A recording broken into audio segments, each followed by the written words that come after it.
Good morning, good afternoon, good evening to all our participants, our virtual attendees, guests, participants, distinguished ladies and gentlemen. My name is Higiro and I will be your moderator for this session. You're very welcome to day 2 of the India-Africa Summit 2021. So the very first session of the day is called Leveraging 5G for Societal and Business Impact. I'm very pleased to host this session, and basically what we're going to be talking about with the great list of panelists that are coming on with me is the different impact that these ever-evolving technologies can have on our societies, be it in economic aspects or even in social aspects. So I am joined by a great wealth of panelists that I'm very excited to chat with, to share some knowledge with you. I will introduce them. We have Mr. Uday, Kumar, Srivastava, the Senior Deputy Director General of TIPRIT in the Department of Telecommunications at the Ministry of Communications in India. Welcome, Mr. Uday. Thank you very much, Alice. We are also joined by Mr. P. Balaji, the Chief Regulatory and Corporate Affairs Officer at Vodafone Idea Limited. Mr. Balaji, you're very welcome. Thank you so much, Alice. It's a pleasure and privilege to be on this panel. Oh dear, the sound was very problematic there, Mr. Balaji. Hopefully we can hear you all right in the session coming. Okay, thirdly, we have Mr. Subhas Mondal, the Vice President at 5G Business at HFCL. Mr. Subhas, very welcome. Very pleased to have you. And lastly, we have Mr. Jishnu A, the Principal Architect and CTO Officer at Tejas Networks. Gentlemen, very welcome. And if we are lucky, we will have one more panelist joining us later, but if he's unable to, that's okay too. So without further ado, our dear participants, let me allow the panelists to introduce themselves to you. They'll tell us who they are, what they do, and their background, and then we will jump into the panel questions right after that. I will call upon them one by one. Mr. Uday, over to you, please. Yeah, morning, everyone. My name is Uday, and I head the National Telecommunication Institute for Policy Research Tech team, Innovation. I cannot hear Mr. Uday. If you can please help us. The sound is quite animated. Hello. Mr. Uday, could you try speaking again? We are able to hear him, though, Alice. I can hear him clearly. Can you hear each other all right? Maybe it's just me. Yes, we can hear each other. Yes. Mr. Mondal, are you able to hear me? Yes, I can hear you very clear. Yeah, we can. So I think the problem is at your end. Still animated sound. Tech team, can you support us, please? Yeah, Alice, it could be at your end. Other panelists, can you hear each other all right? Yes. Yes? Yes. Oh, that's weird. Okay, that's just on my part then. Okay, I will disconnect my sound as you introduce yourselves. Just introduce yourselves. I'll work on my sound and come back. Thank you. All right. So good morning, everyone. My name is Uday, and I head the National Telecommunication Institute for Policy Research, Innovation and Training. In short, it is called NTIPRIT, which is an apex training institute for Government of India for telecommunication sector. I have almost 37 years of experience in various fields of telecom, including regulatory training, quality assurance, telecom management in the installation and operation and so on. So that is the experience I bring in this panel. Thank you very much. Thanks for accepting me in this panel. Thank you. Thank you, Mr. Srivastava. This is Balaji, P. Balaji, and I am the Regulatory and Corporate Affairs Chief Regulatory and Corporate Affairs Officer for Vodafone Idea, which is a leading private telecom operator in the country, serving over 250 million subscribers across the nation. I have about 30 plus years of experience in telecom and IT, and I have been with Vodafone Idea or Vodafone Group for about, and Vodafone Group for about 7 years, and prior to that, I was the CEO for Nokia, and so I have experience in the equipment technology side, devices, as well as the operator side. And I'm really pleased to be on this panel. Thank you. Thank you, Balaji. Hello, everybody. My name is Subhas Mondal. I lead the 5G R&D effort in HFCL. So we here are looking at creating indigenous products compliant to Open RAN standard, both for the transport and radio access side. I have 30 years of experience actively involved into technology development. I am a member of Board of Governors in IEEE Standard Association, also actively participate in TSDSI. It's my pleasure to be part of this panel. Thank you. Thank you, Subhas. Good morning, everyone. I am Jishnu Arvindakshan. I am Principal Architect in the CTO's office in Tejas Networks. Tejas Networks, as you know, is a leading developer of optical aggregation equipment. And I am also actively involved with 5GI standardization from TSDSI.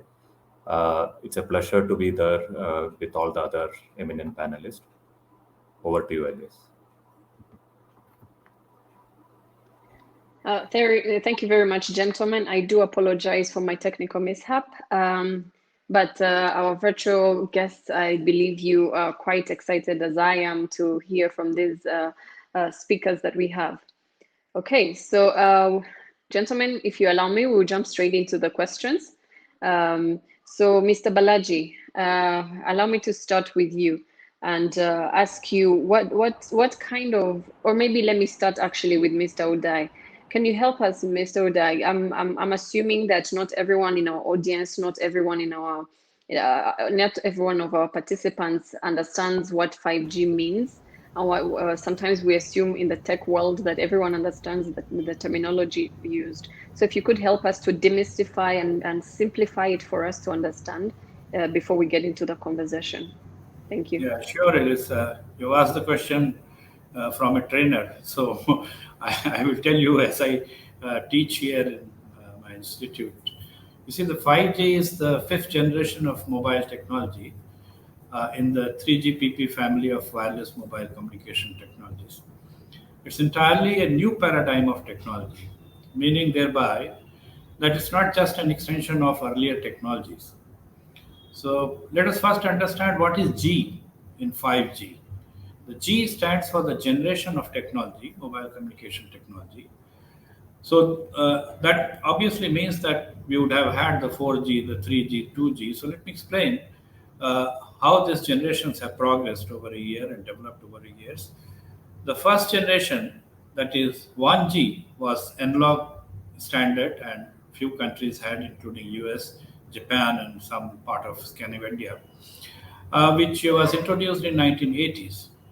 Subsequently, in 1990s, the second generation of mobile communication system came, and most of the world is aware of the GSM and CDMA technologies, which offered initially connectivity, and subsequently they were equipped with little bit of some speed of data transmissions extending up to, let's say, 384 kilobit per second or so on. Later, the GSM technology progressed into what is called as third generation technology, 3G technology, which had what is called as WCDMA, which was introduced in 2000, and under the aegis of the third generation partnership project, or what is called as 3GPP. The third generation mobile communication technology was able to give speeds up to, let us say, 20 megabit per second in certain cases. But as you know, the technology is constantly evolving. So we move towards what is called as the fourth generation technology, which is now popularly known as LTE technology, which is again a standard of 3GPP, and it was introduced in 2010, and which can give you the data speed of the order of 100 Mbps or in excess of that. And with the advent of LTE technology, or that is fourth generation technology, the smartphone proliferation took place world over, and people started enjoying the broadband connectivity. Now, again, with the roll of another decade, that is by 2020, the new standard, which is the fifth generation of mobile communication or 5G communication standard came, which has got a lot of unique aspects associated with it. So it can connect everything rather than people. It connects the machines also. That is very important aspect. Millions of machines per square kilometer can be connected. It can give you speeds in excess, of the order of 20 Gbps per second, and it can give you highly reliable with low latency seeking applications like autonomous vehicles. The 5G is also unique with features like multi-access edge computing, service-based architecture, network slicing, different technologies. Maybe during the course of the discussions, we'll talk about the network slicing, etc. So it comes with a lot of potential. The technology is entirely new, as I said, and a new paradigm altogether, and it's going to benefit the societies world over. So this is what I would like to say as far as introduction of this technology is concerned. Alice. Fantastic. Thank you very much, Mr. Uday. I think you've set a really good foundation for the conversation to begin. And I hope that our participants now are on the same page as us. And so then, Mr. Balaji, coming back to you, in your perspective and from your experience, and what do you think it will take for us to accelerate the rollout of 5G in Africa and essentially achieve the impact that it can create? Thank you, Alice. It's a very good question. And it's wonderful that Mr. Srivastava actually has set a very good foundation on what 5G is and the capabilities. As he explained, 5G is a low latency and high speed, high capacity technology, which has many, many applications, facilitating telemedicine, distance education, smart city applications, smart agri, industry 4.0, as well as connect billions of IoT devices. And so it is very potent. But if we were to share some of the experiences that, in a way, India has gone through, and Vodafone Idea and myself, we've been part of it. Mr. Srivastava has been part of that journey. Mr. Mondal and also Jishnu have been part of that whole journey. If I were to make it very simple, it starts with accepting that 5G is a step up, as Mr. Srivastava was saying, and therefore it is an ecosystem play.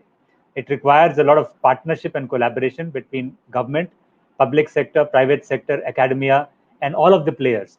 It involves technology providers, it involves the devices players, it involves the tower companies, it involves the service operators such as Vodafone Idea and others. And the way India went about it was to actually say, let's get all of these stakeholders together and make sure there is a high level roadmap which is created for 5G across the country, which is like a national roadmap. And so proper deliberations took place, and I think that would be also very useful, whether it's at a country level or at a pan-Africa level. It can be whichever way it is more appropriate, but such a high-level committee with all the people and the stakeholders talking about how it is that they will make Africa better, how is it that they can make the individual countries in Africa better. That's the journey we went through in India. So that high-level committee then looks at all the aspects. What are the policy impediments? How to overcome it? What are the elements of technology which need to be introduced? What are the cost constraints, given the affordability is very key for adoption of such technologies? How to create mass market?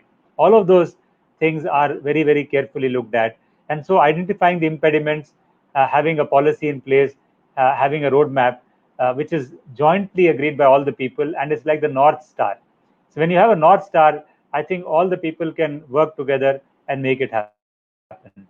Then, of course, there are other steps that you start to say, okay, in India, we said, what are the India-specific trials or use cases that we have to do? Same way in Africa, the situation of society may be different problems you want to solve, and you can use 5G as a technology to solve different problems. And so if you do trials, if you do use cases which are specific to a country or Africa, that again, I think is a good way to kind of go about it. And broadly, it is nice in general to make sure that there is also an alignment on how the standards evolve, because when there are standards which evolve in a certain way, then the cost of deployment becomes easy. And that's the benefit, as Mr. Srivastava talked about 2G, 3G, 4G, because there is a standardized way of looking at it. Therefore, the devices cost becomes lower, the equipment cost becomes lower, deployment cost becomes lower, and it also makes sure that it's easy to bring down the cost, which is very important, whether it's a country like India or whether it's Africa or other parts. So I thought I would just share a few points like this, which may be building on our experience in India and my company and my experiences as being part of that journey with the government and other private sector players. Fantastic. Thank you, Mr. Balaji. I think that was quite exhaustive and really instrumental. In summary, what you said is basically to make sure that we co-design between government, private, academia, and so on, to co-design these policies and a very intentional roadmap on how to achieve that, and also establish standards to be followed in order to make sure that this technology is even affordable on top of being available. Okay, thank you very much, Mr. Balaji. Mr. Subhas, allow me to come to you now. Help us understand, does migrating to 5G meaning that we completely scrap off the older generations, or is it a case where they complement each other, they work together? Can you help us understand that? Thank you. Yeah, thanks, Alice. That indeed is a great question. I would rather rephrase it. Does adoption of 5G necessitate scrapping the other technology? It is like asking the question, if there is a more fuel efficient car and I buy that, do I need to scrap the non-fuel efficient car that I previously owned? Right. So I think the answer to that question is a combination of socio-economic, I would say, in the sense that if you do a cost-benefit analysis, 5G provides you a advantage in the sense cost per bit per hertz is better compared to the existing technology. So that is one part I wanted to say. The second part is, does 5G work with other technologies? Can it interwork with other technologies? So if you look at the 5G specification that ITU recently approved, it natively supports both 4G LTE radio access technology and 5G radio access technology with 5G new radio, and both in the standalone and non-standalone mode. Now, if you want to go down to 3G and 2G and use the same 5G core, then that probably is not something that is going to work. But that doesn't mean that I cannot interact with the existing 2G and 3G network. So a better question to ask is, hey, are we really better off continuing with the 3G network? It is like less fuel efficient car, which is going to have more running expenses. Do I continue with that? Or is there a way for me to upgrade it such that the resources freed up for 3G network, let's say I decide to shut down the 3G network, I reuse and harmonize the spectrum for 5G. Is that a better option? So I think it's a combination of regulatory question to be answered in the country. The telcos would need to decide, do I really harmonize the 3G spectrum? Then the next question would come, does the standards allow those set of spectrum that is prevailing into a country to be harmonized for the 5G profile? So it's a combination of the return on investment that telcos can work out. If the existing technology is giving the return on investment, it makes sense to continue with that. If you want to interact between 2G and 5G network, technically there is no reason why you cannot interact it. But if you want to have a seamless fallback from 5G radio to 2G radio, that may not happen. As long as the handsets are available, for example, 5G handset can work with 2G network, 3G network, 4G network, 5G network. So if you would like to run two network in parallel, we actually can. So it's a long answer to a short question, but I think we can go on a lot more deliberation on this, but I will stop here, Alice. Thank you very much, Mr. Subhas. I think you've really turned it around and shown that it's actually unquestionable, the need to migrate to 5G. but there is still a possibility to harmonize the technologies. Thank you very much. So, Mr. Jishnu, I apologize if I butcher your name while I try to say it. Coming to you, could you, from your private sector or the perspective and your experience, can you share with us what kind of use cases that can be applied in Africa to provide mobile broadband? Thanks, Alice, for the question. It's actually very difficult to find out or predict the killer use case for any wireless generation. So if you look back, 2G actually the killer application actually turned out to be SMS. In 3G, if you want to say, it was basic browsing. 4G, it opened up the whole set of applications, and you can see all of us using e-commerce and all that over 4G network. 5G again would surely open up some newer applications. Surely mobile broadband is here to stay. There would be enhanced mobile broadband where you would be able to have connectivity even if you are moving at 500 kilometers per hour on a train. But in addition to that, at least I think from an Africa perspective, which few of this, which we have also been trying to deploy in Africa, actually we have deployed a one network on that, is an application called fixed wireless access. So what we see in Africa is that there are basic connectivity requirement where users are very far off from the base station, and the Africa being near in the tropics, the foliages are very high. How do we provide first connectivity to them, very high speed connectivity to schools and all that?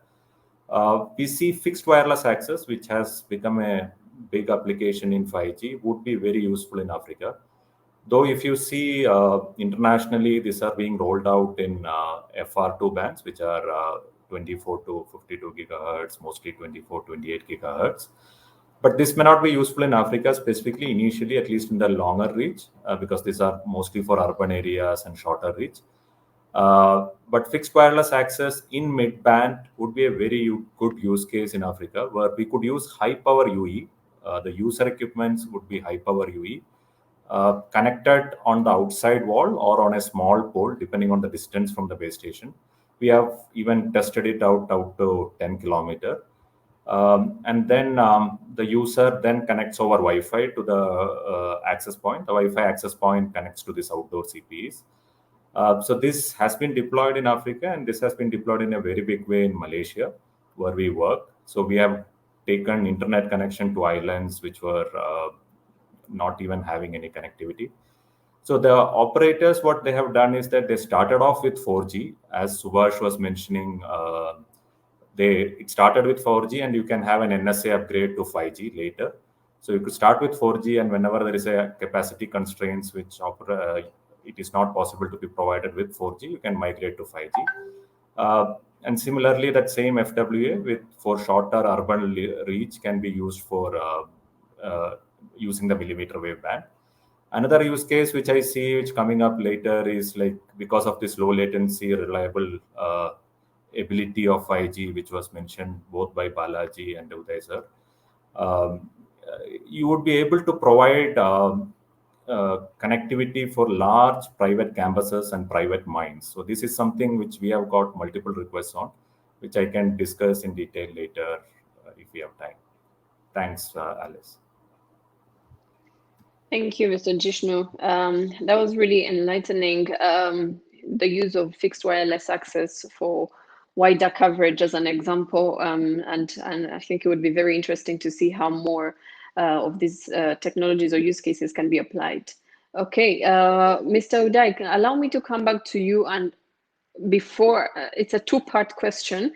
I will ask if you could help us, being a teacher or a trainer, it's very easy for you to do this for us. Help us, help the audience to understand when we talk about high speed, high quality, reliability, what kind of social benefits does that actually bring? What kind of business benefits does that bring?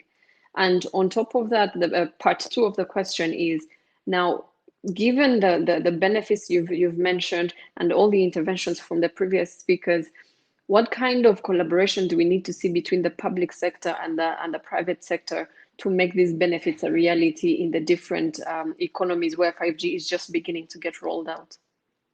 I hope it's not too much to take in for now. No, it's okay, Alice. Thank you very much for the question. One is that when you get high speed, obviously your experience of browsing improves much more. People are demanding higher and higher speeds, and so that they can download the movies very fast. They can have a lot of AR and VR applications running. So the new applications, they require higher speeds, and therefore the users are demanding higher and higher speed, and that demand will be satiated by the 5G. Similarly, for low latency, there are a number of applications like your robotic surgery, connected cars. There are so many applications which require lower latency, so which will be certainly provided for by the 5G. So there are a lot of societal benefits, and there are a number of uses. It depends on this deployment of earlier generation of network and its penetration in the market. That will decide how much of benefit the 5G can add on top of existing communication networks.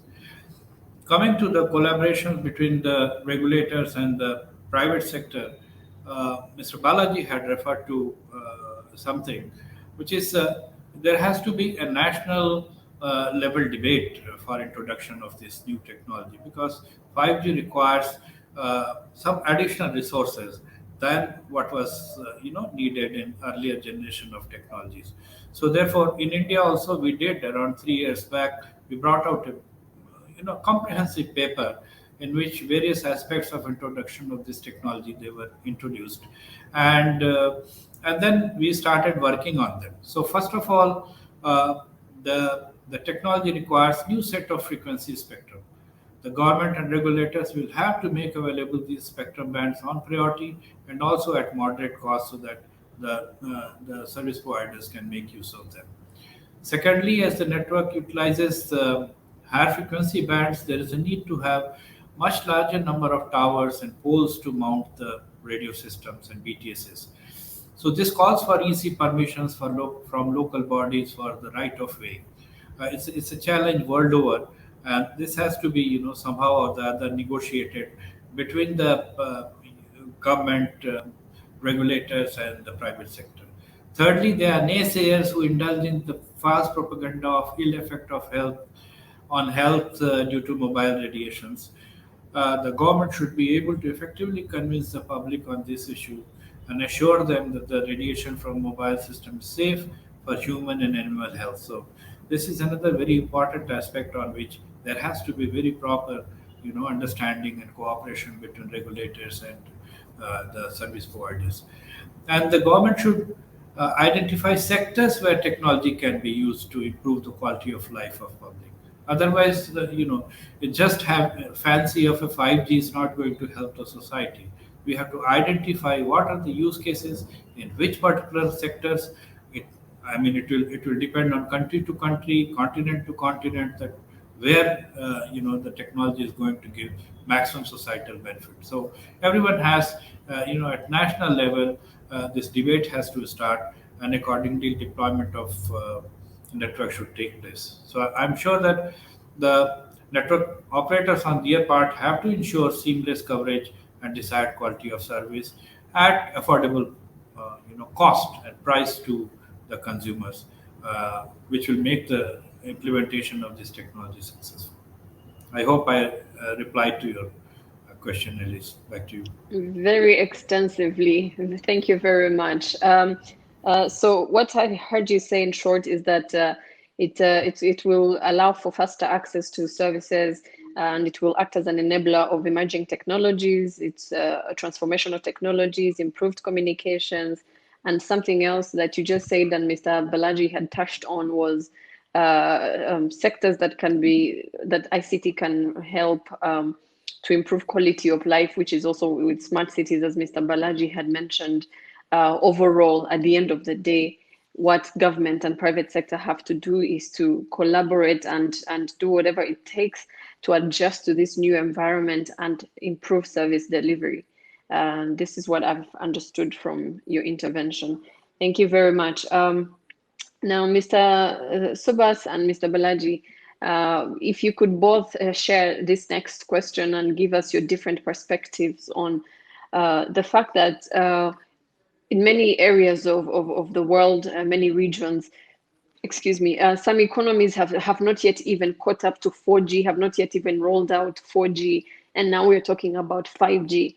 So there are already some existing gaps. How do we make sure that now going forward, as we even roll out 5G, we are not extending these digital divides, we are not leaving more people behind and creating bigger gaps?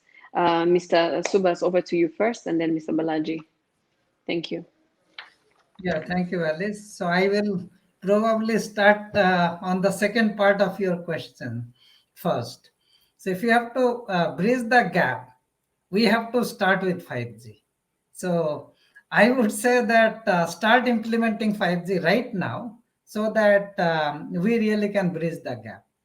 And those places, and if I historically look at it, it is like laying a highway. I remember when I came to Bangalore first, there are certain areas there was no road at all.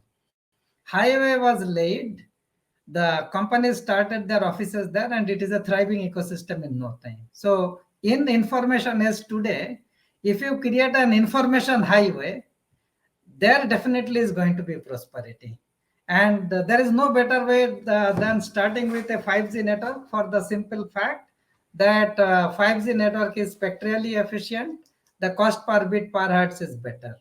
Having said that, we also cannot ignore the fact that there is a investment required. So I think it will lead to the question, how do I really create a business case to make sure that I could really create a, I would say, buoyant ecosystem whereby we can start with the 5G. So it will start, I guess, with a combination of the policy and the business ecosystem of the locality to make sure this happens. From technical standpoint, definitely 5G is a more efficient technology. While it can let the existing technology continue to work, but if we really want to bridge the gap, I would say that let us go adopt 5G. So with that, I will hand over to Mr. Balaji to add to it. Thank you so much, Subhash. I think you've had some very, very good points.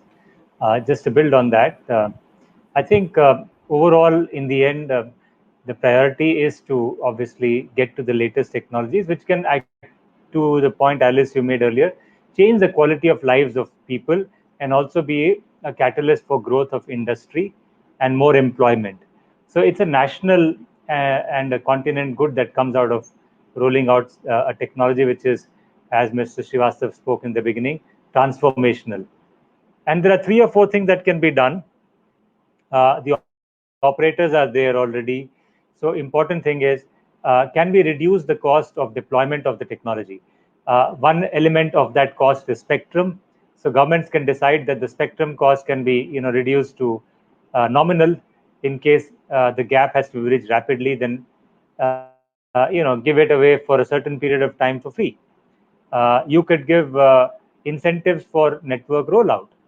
So you can give taxes which are removed in case telecom is very highly taxed in some countries.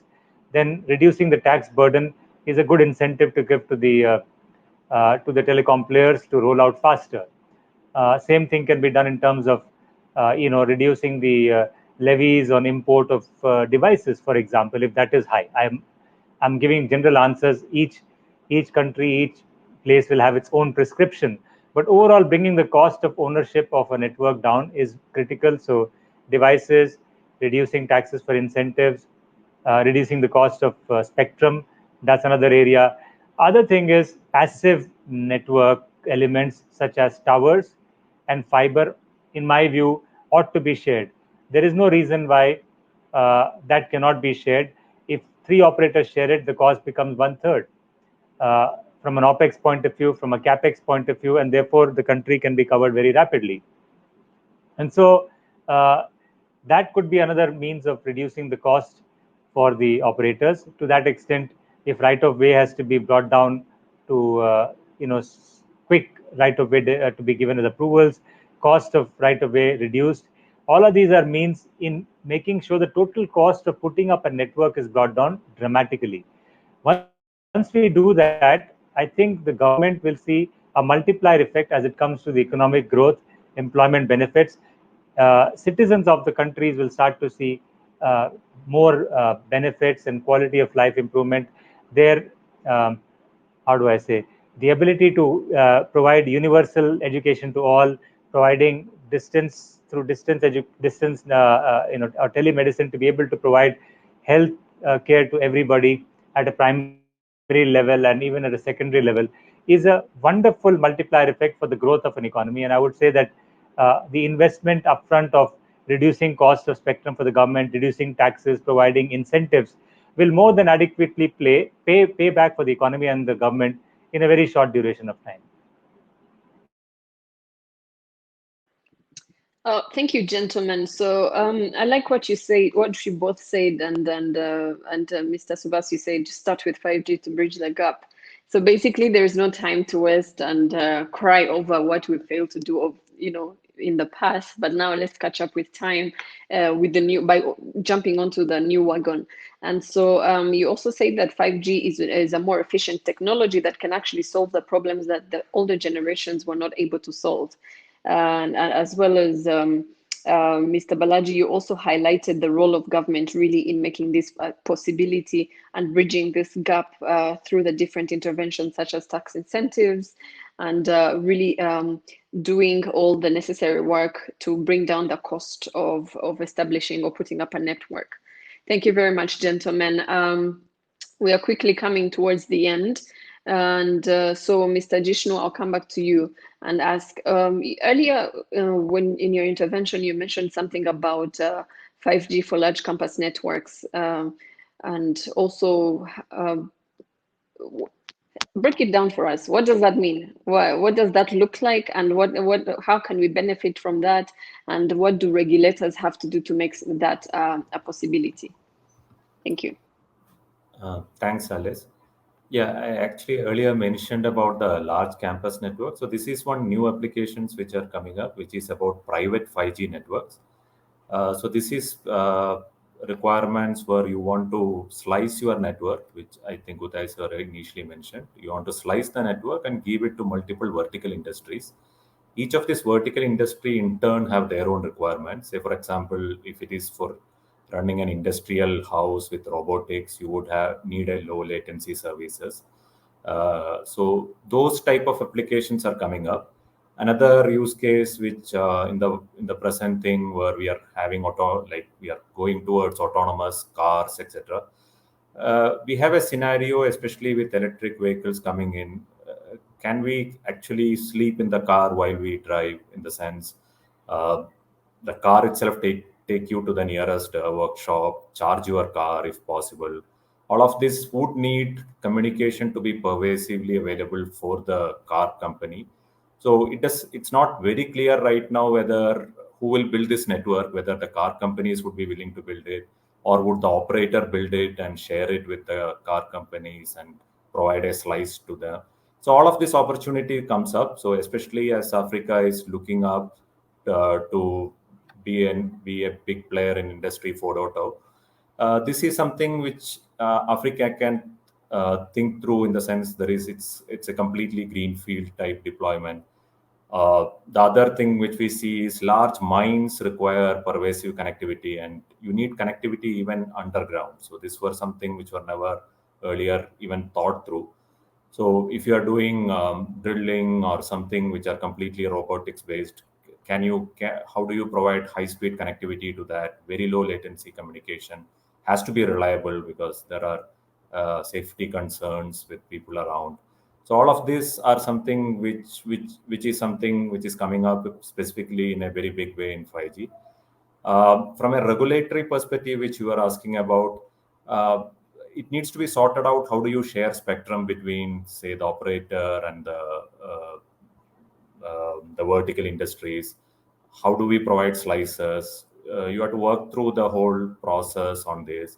The other thing which we need to look into is when you build up industries itself, can you think of laying the fiber, which can be, and then build up towers, which Balaji was mentioning, so that it can be shared. It can be shared not only by the operators but also by few of these vertical industries. So that would help to expand beyond the initial user case into the machine-to-machine type communication. So this would provide an impetus in increasing the revenue, not only from human beings like all of us, but also from the larger opportunity of machines communicating with machines. Thanks, Alice, and hopefully I responded to that question. Yes, you did, Mr. Jishnu. Now, coming from a landlocked country and a relatively small economy, how feasible is that, Mr. Jishnu, to such small economies that might be wanting to venture into that? Thanks, Alice. Yeah, so this is being tried see, basically mines, I understand, is a very big industry in Africa. So mining and at least they are able to build up a network for themselves, and maybe operators can help them to build it. But if you see, it may not be a viable business case only from an operator point of view, because there may not be enough justification to put a tower. So it could be a joint effort whereby operators, along with the industrial houses which want to set up. In India, we have something called special economic zones, etc. So if a small country wants to set up such a special economic zone, which is purely export oriented, you could start off with such capabilities which are not even available anywhere, even in India today, if you want to say it, in the special economic zones.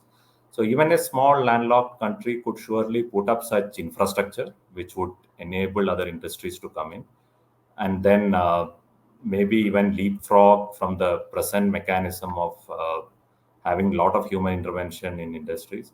So, for example, I understand that Ericsson put up a new 5G factory in US, which doesn't have a single human being. So, is that an option whereby even Africa can leapfrog, whereby there are people can work from home? Actually, we have all got used to working from home during the COVID, and then operate machines remotely. You don't have to be at the site. These are much more safer for the workers, and this could even open up an opportunity whereby not just in your country, the people skilled in that job can even work in developed countries, whereby they are operating from your country and operating some robots or vehicles, uh, maybe in Europe or America. Thanks, Alice. Great. Thank you, Mr. Jishnu.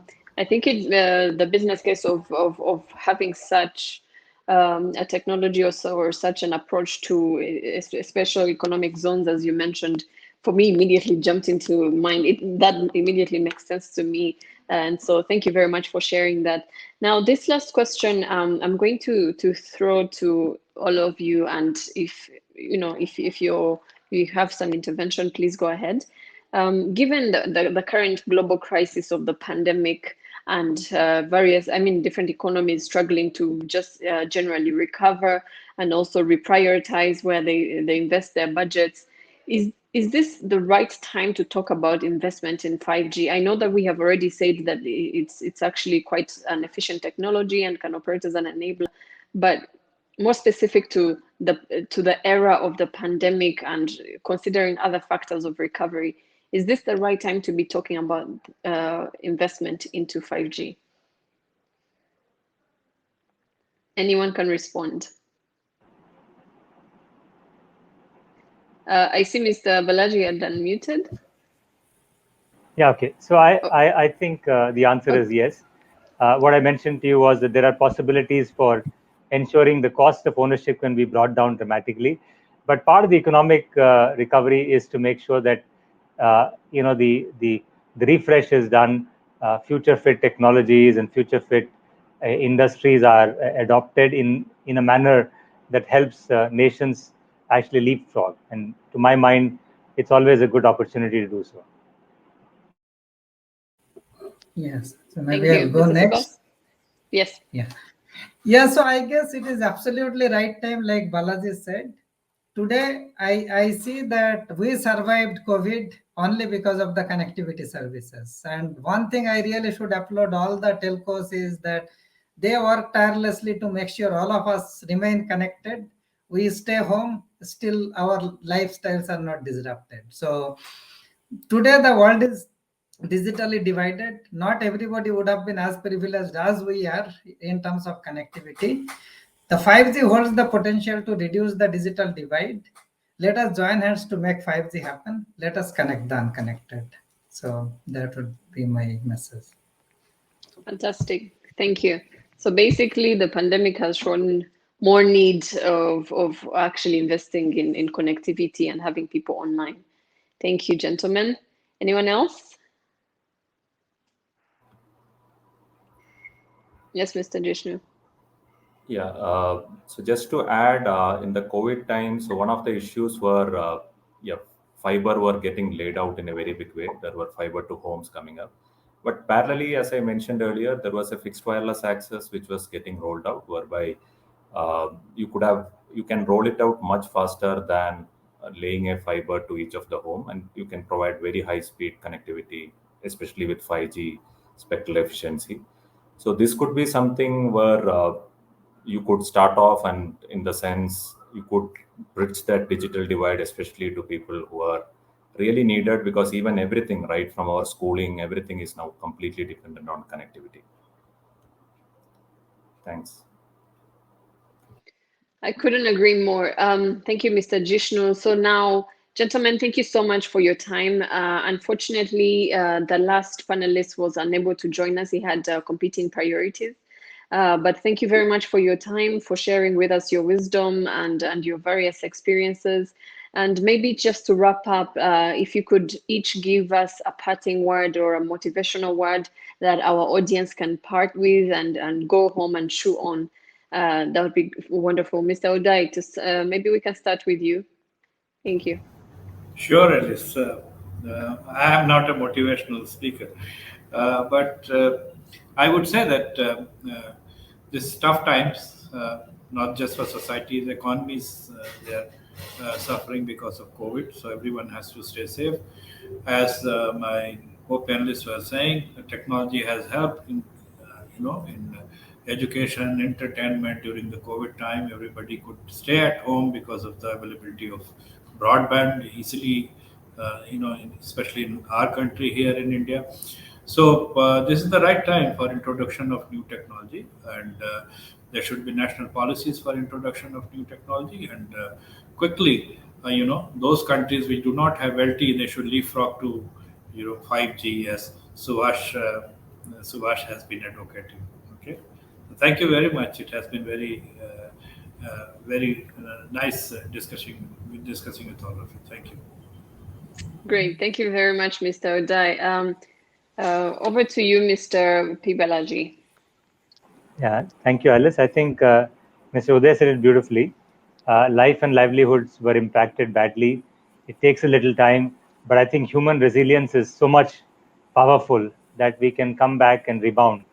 And so the opportunity is there for us to make that leapfrog to bridge the digital divide and adopt new technologies to add to livelihood of people for inclusive growth, and also use that technology in the future to save lives. Fantastic. Thank you very much, Mr. Balaji. Mr. Subhas? Yeah, 5G is fun. 5G is here. Let us make it happen.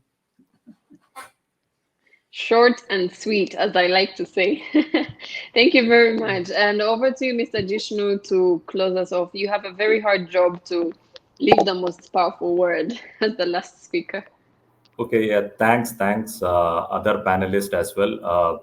But I am actually aspiring much more for Africa. Hopefully, 5G gets deployed much faster, and we would see a lot of locally curated use cases from Africa, which not only gets replicated in Africa, but maybe even in India and beyond.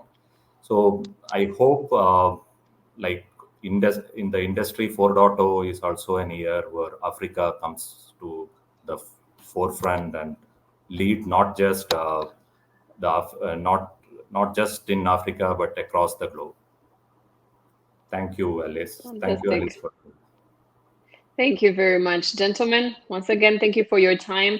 And to our wonderful audience, we thank you for staying with us. I hope that you learned so much as I did. And enjoy the next sessions. See you next time. Thank you. Bye. Thank you. Bye. Thank you, everybody. Bye-bye. Bye-bye. Thank you very much.